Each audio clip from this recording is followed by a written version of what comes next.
சொந்தங்களுக்கு வணக்கம். மீண்டும் அனைவரை சந்திப்பதில் மகிழ்ச்சி. பாராளுமன்ற நிகழ்வுகள் நடந்து கொண்டிருக்கிறது. இன்றைய பாராளுமன்ற நிகழ்வில் டாக்டர் ராமநாதன் அர்ச்சுனா அவர்களை விமல் ரத்நாயக்கா அவர்கள் பேசிய விடயம் சமூக ஊடகங்களில் பெரிதாக பேசப்பட்டது. இதில் என்ன நடந்தது, என்ன விடயங்கள் என்னதுக்காக இந்த இடையில இருவருக்கும் இடையில இந்த பேசப்பட்ட விஷயங்கள் வெளியில் வந்தது, அதுக்கப்புறமா டாக்டர் ராமநாதன் அவர்கள் என்ன பதிலை விமல் ரத்நாயக்கா அவர்களுக்காக கொடுத்தார் அப்படின்ற எல்லா விஷயங்களையும் இந்த வீடியோவில் பார்க்கலாம். இதில் அடிப்படையாக டாக்டர் ராமநாதன் அவர்களை பழி வாங்குறதா நோக்கம் அப்படின்றத மாற்று கருத்தில் வீடியோக்குள்ளே போகலாம். நீங்கள் என்ன நினைக்கிறீங்க அப்படின்றத கொமெண்ட்டில் சொல்லுங்கள். டாக்டரும் கௌரவ பாராளுமன்ற உறுப்பினராக இருக்கிற ராமநாதன் அர்ச்சுனா அவர்களை பழி வாங்கணும் என்கின்ற நோக்கத்தோடு ஆளும் தரப்பு கட்சியினால் நிறைய விடயங்கள் இன்று பேசப்பட்டது பாராளுமன்றத்தில். அதாவது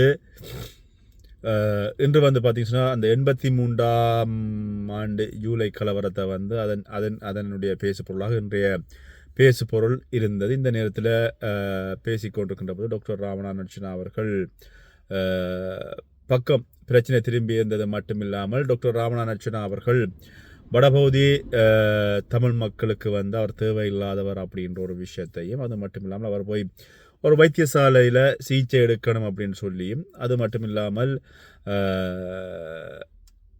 டாக்டர் ராமநாதன் அர்ச்சுனா அவர்கள் தொடர்ச்சியாக சபையை குழப்புறார் அப்படின்னு சொல்லி, சபையில் இவரால் சபைகள் குழம்புறது அப்படின்னு சொல்லி 225 பாராளுமன்ற உறுப்பினர்கள் இருக்கின்ற இந்த சபையில் டாக்டர் ராமநாதன் அர்ச்சுனா போல ஒரு சிலர் சபையை குழப்பி கொண்டிருக்கார் அப்படின்ற ஒரு விஷயத்த விமல் ரத்நாயக் அவர்கள் சொல்லியிருந்தார். இந்த நேரத்தில் டாக்டர் ராமநாதன் அர்ச்சுனா அவர்கள் அந்த நேரத்தில் பாயிண்ட் ஆஃப் ஆர்டர் கேட்கின்ற பொழுது பாயிண்ட் ஆஃப் ஆர்டர் கொடுக்கப்படலை. அந்த பாயிண்ட் ஆஃப் ஆர்டர் தரமாட்டா அப்படின்னு சொன்னது மட்டும் இல்லாமல் இதுக்கு முன்னம், அதாவது இந்த விமல் ரத்நாயக் அவர்கள் பேசுவதற்கு முன்னம் பார்த்தீங்கன்னு சொன்னால் பாராளுமன்றத்தினுடைய சபாநாயகர் அவர்கள் டாக்டர் ராமநாதன் அவர்கள் ஒரு விடயத்துக்கு பாயிண்ட் ஆஃப் ஆர்டர் கேட்கின்ற பொழுது முட்டாள்தனமாக பேசாதீங்க அப்படின்றது மட்டும் இல்லாமல் டாக்டர் ராமநாதன் அவர்கள் இந்த கிளிநொச்சியில் இடம்பெற்ற ஊழல்கள் சம்பந்தமாக, அதில் அந்த நிதி சம்பந்தமாக பேசுவதற்கு எத்தனிக்கின்ற பொழுது தான் இந்த பிரச்சனை ஆரம்பிக்கின்றது. இப்படியே இருக்கின்ற பொழுது தாங்கள் பேசி கொண்டிருக்கின்ற விடயம் வரை டாக்டர் ராமநாதன் அவர்கள் ஒரு விடயத்தை பேசுகிறார் அப்படின்னு சொல்வது போல பாராளுமன்ற சபாநாயகர் சொன்னது மட்டும் இல்லாமல் டாக்டர் ராமநாதனாவை முட்டாள் அப்படின்னு சொல்கின்ற பொழுது டாக்டர் ராமநாதனாவுக்கு ஆதரவாக சஜித் பிரேமதாஸ் அவர்கள் எழும்பி குரல் கொடுத்தது மட்டும் இல்லாமல் இப்படி நீங்கள் ஒரு பொது சபையில் கௌரவ பாராளுமன்ற உறுப்பினர் டாக்டர் ராமநாதன் அவர்களை இப்படி பேசுவது ஏற்புடையதில்லை அப்படின்னு சொல்லி, இது ஒரு தண்டிக்கப்பட வேண்டிய அல்லது இதுக்கு மன்னிப்பு கேட்க வேண்டிய ஒரு குற்றம் அப்படின்னு சொல்லி சஜித் பிரேமதாஸா டாக்டர் ராமநாதனாவுக்கு ஆதரவாக குரல் கொடுத்திருந்தார். குரல் கொடுத்திருந்தது மட்டும் இல்லாமல் இதில் டாக்டர் ராமநாதனா மீண்டும் பாயிண்ட் ஆஃப் ஆர்டர் கேட்கின்ற பொழுது கொடுக்காமல் இருக்கின்ற பொழுது மீண்டும் விமல் ரத்நாயக்கா அவர்கள் நிறைய விடயங்களை சொல்லியிருந்தார். அதாவது வடபகுதி தமிழாக்கள் இளங்குமரனை தெரிவு செய்தமைக்கு காரணம் ஸ்ரீஆர் சுமந்திரனை வீட்டுக்கு அனுப்பி இளங்குமரனை தெரிவு செஞ்சமைக்கு காரணம் அங்கே இருக்கின்ற மக்கள் புதிய ஒரு வரவை எதிர்பார்க்கிறார்கள், புதிய ஒரு மாற்றத்தை எதிர்பார்க்கிறார்கள். அதன் விளைவாகத்தான் இந்த மாற்றம் இடம்பெற்றது அப்படின்றது மட்டும் இல்லாமல் இளங்குமரனோட வருகை சம்பந்தமாக பாராளுமன்றத்தில் பேசப்பட்டது. அதுக்கப்புறமாக மீண்டும் டாக்டர் ராமநாதன் அர்ச்சுனா அவர்களை பேசுவதற்கு பின்னர் சந்தர்ப்பம் கிடைக்கின்ற பொழுது அதுக்கு பதிலடி கொடுத்த டாக்டர் ராமநாதன் அர்ச்சுனா அவர்கள், அதாவது இங்கே இருக்கின்ற பாராளுமன்ற உறுப்பினர்கள் போல நான் ஒரு ஓரின சேர்க்கையாளர் இல்லை அப்படின்னு சொல்லியும், என்னுடைய தந்தை என்னை சரியான முறையில் பெற்றெடுத்தார் அப்படின்னு சொல்லியும், இங்கே இருக்கின்றவர்கள் அவர்களுடைய வழிகள் தவறானவை அப்படின்னு சொல்லி டாக்டர் ராமநாதன் அர்ச்சுனா அவர்கள் சொன்னது மட்டும் இல்லாமல் இங்கே தலைவர்களுடைய பேரை உச்சரிக்கின்ற பொழுது ஆளுந்தரப்பினுடைய பெண்கள் அல்லது பெண் பாராளுமன்ற உறுப்பினர் ஒருவர் எழும்பி அது சம்பந்தமாக அதை கன்சர்ட்ல இருந்து நீக்க சொன்ன விஷயம் பதிவாகி இருந்தது.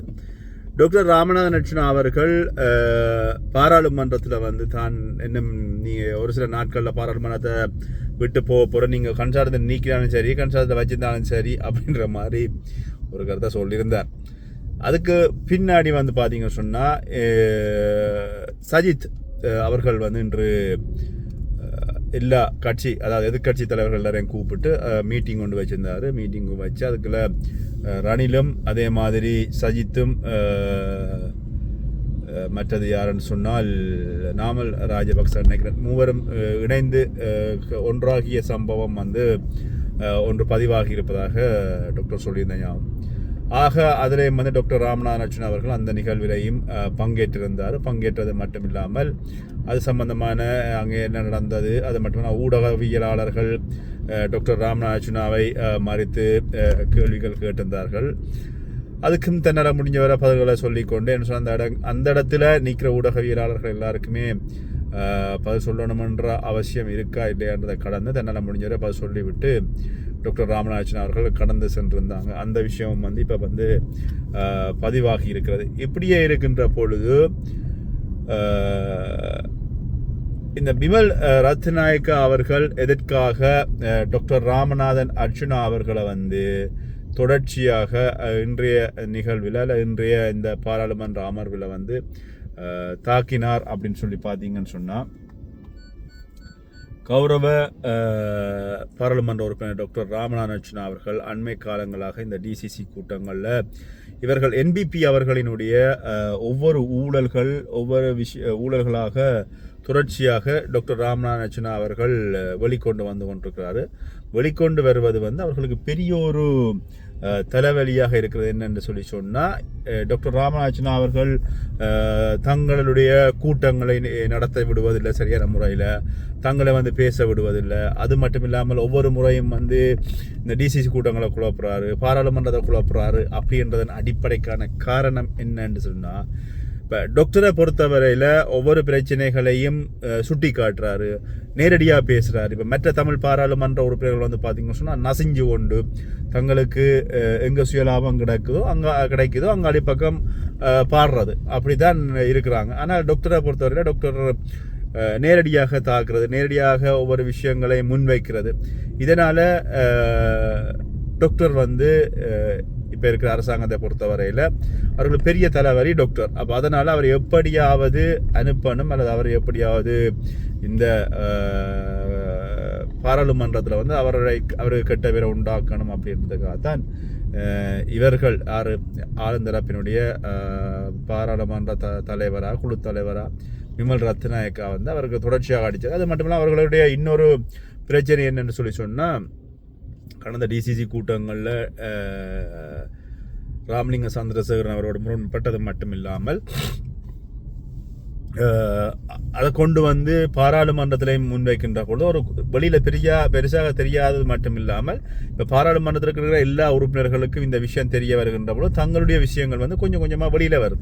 இப்போ வெளியில் வரைக்க இவர்களுக்கு வந்து அது பெரிய ஒரு பேரிடியாக இருக்கிறது. அப்போ டாக்டர் ராமநாதன் அர்ச்சுனா அவர்களை பொறுத்தவரையில் டாக்டர் ராமநாதன் அர்ச்சுனா அவர்கள் தான் இப்போ இந்த 159 பாராளுமன்ற உறுப்பினர்களோ ஏதோ அவங்க ஆளுந்தரப்பினுடைய பெரும்பான்மை பாராளுமன்ற உறுப்பினர்கள் எல்லாருக்கும் அதில் அந்த கட்சிக்கு வந்து பெருந்தலையடியாக இருக்கிறார். இப்போ அவர் வந்து டாக்டர் ராமநாதன் அவர்கள் பாராளுமன்றத்தில் தான் வந்து பாராளுமன்ற உறுப்பினர் ராஜினாமா செஞ்சுட்டு போகிறோன்ற பொழுது இந்த ஊழல்வாதிகள் எப்படி சந்தோஷப்படுறார்களோ அதே மாதிரி எங்களுடைய ஒரு சில தமிழரசு கட்சிகள் எப்படி சந்தோஷப்படுறார்களோ அதே மாதிரி அரசாங்க உத்தியோகத்தர்கள் வேலை செய்யாமல் சம்பளம் எடுக்கிற அரசாங்க உத்தியோகத்தர்கள் எப்படி சந்தோஷப்படுறார்களோ அதே மாதிரி தான் ஆளுந்தரப்பினுடைய பாராளுமன்ற உறுப்பினர்களும் நிறைய பேர் சந்தோஷப்படுவார்கள் என்னென்னு சொல்லி சொன்னால் டாக்டர் ராமநாதன் அர்ச்சுனா அவர்கள் இந்த இடத்தை விட்டு போகின்ற பொழுது அல்லது பாராளுமன்றத்தை விட்டு போகின்ற பொழுது இனி தங்களுக்கு அடிக்கிறதுக்கு யாருமே இல்லை அப்படின்ற பட்சத்தில் வந்து அவர்கள் சந்தோஷப்படுவதற்கான வாய்ப்புகள் நிறையவே இருக்கிறது. ஏனென்று சொன்னால் கேள்வி கேட்கறதுக்கு ஆள் இருந்தால் தான் அங்கே வந்து அந்த சபை நடவடிக்கைகள் எல்லாமே சரியான முறையில் நடக்கும். யாருமே கேள்வி கேட்க ஆட்கள் இல்லை என்ற பட்சத்தில் வந்து தாங்கள் நினைச்ச ஆட்டம் தானே, நாங்கள் என்ன வேணும்னாலும் செஞ்சுட்டு போகலாம். இது நீங்கள் வேணுமென்னு சொல்லி சொன்னால் இருந்து பாருங்கள். இது பாராளுமன்றத்தில் மட்டுமில்லை, எங்களுடைய வடபகுதியில் இருக்கின்ற அரசியலில் மாற்றம் வரும், இந்த டிசிசி கூட்டங்களில் மாற்றம் வரும். நீங்கள் இதுவரைக்கும் டாக்டர் ராமநாதன் அர்ச்சுனா பாராளுமன்ற உறுப்பினர் இருக்கின்ற பொழுது வைத்தியசாலை போனீங்கன்னு சொன்னால் எப்படி ஒவ்வொரு வைத்தியசாலையிலும் உடனுக்குடனே மரியாதையோடு நடத்தினார்களோ, டாக்டர் ராமநாதன் அர்ச்சுனா அவர்கள் இந்த பாராளுமன்ற உறுப்பினரை விட்டு போனதுக்கப்புறம் எல்லாரும் இந்த அரசாங்க உத்தியோகத்தர்கள்லேருந்து இந்த வைத்தியசாலைகள்லேருந்து எல்லாரும் ஆடுற ஆட்டத்தை நீங்கள் காணலாம். கொஞ்சம் கன நாளையில் ஒரு சில நாட்களில் வந்து நீங்கள் இந்த ஆட்டங்களை காணலாம். ஏன்னா தட்டி கேட்கறதுக்கு ஆள் இல்லை, அவ்வளவுக்கு எல்லாருமே ஊழல்வாதிகளாக இருப்பார்கள். எல்லாருமே அரசாங்கத்துடைய காசு எடுத்துக்கொண்டு வேலை செய்யாமல் சும்மா இருந்தோண்டு காசு எடுக்கிறதுக்கு யோசிப்பார்கள். அங்கே போய் நிற்கின்ற ஒவ்வொரு ஏழைகளுக்கும் வந்து அலக்களிக்க வைக்கிற விஷயத்தை எல்லாத்தையும் நீங்கள் இன்னும் கொஞ்சம் நாட்களில் பார்க்கலாம். ஆக மொத்தத்தில் டாக்டர் ராமநாதன் அர்ச்சுனா அவர்களை வந்து இப்போ பாராளுமன்றத்தில் எந்த அனுப்பணும் அப்படின்றது இவர்களை பொறுத்தவரை, ஆளுந்தரப்பை பொறுத்தவரையில் அவர்களுக்கு டாக்டர் ராமநாதன் அர்ச்சுனா பெரிய ஒரு தலைவலி. ஆனால் இப்போ டாக்டர் தானாகவே விட்டு போகிறார் அப்படின்ற பொழுது அவருக்கான அந்த பேசுவதற்கான நேரங்களை இதர பாராளுமன்ற உறுப்பினர்கள் கொஞ்சம் கொஞ்சமாக கொடுத்தாலும் அந்த சந்தர்ப்பத்தில் டாக்டர் ராமநாதன் அர்ச்சுனாவை எப்படியாவது மனநோகிற மாதிரி கழிச்சு அவருடைய மனசை நோக்கடிப்பது, அது மட்டும் இல்லாமல் டாக்டர் ராமநாதன் அர்ச்சுனாவை வந்து குற்றவாளியாக காட்டி தங்களுக்கு நல்ல ஒரு பேர் எடுக்கணும் அப்படின்னு நினைக்கிறது ஆளும் தரப்பு அப்படின்றது தான் இதனுடைய உண்மை. அதுக்காக தான் டாக்டர் ராமநாதன் அர்ச்சுனாவை இன்று யார் அப்படின்னு சொன்னால் பிமல் ரத்நாயக்கா அவர்கள் வந்து குத்தி முறிஞ்சிருந்தார் பாராளுமன்றத்தில். ஆனால் அதுக்கு சரியான முறையில் டாக்டர் பதிலும் கொடுத்திருந்தார். நான் வந்து ஓரண சேர்க்கையாளன் கிடையாது, என்னுடைய தந்தையார் என்னை சரியான முறையில் தான் வைத்து வளர்த்திருக்கிறார் அப்படின்றதுலேருந்து அந்த அவங்க கதைச்ச கதைக்குத்தான் அவருடைய பதில் கதையை வந்து சொல்லியிருந்த விஷயத்தையும் வந்து நாங்கள் இன்று காணக்கூடியதாக இருக்கிறது. பாப்போம் இனி வருகின்ற நாட்களில் என்ன நடக்கிறது அப்படின்னு சொல்லி மீண்டும் இன்னொரு வீடியோவில் சந்திக்கிறேன். நன்றி.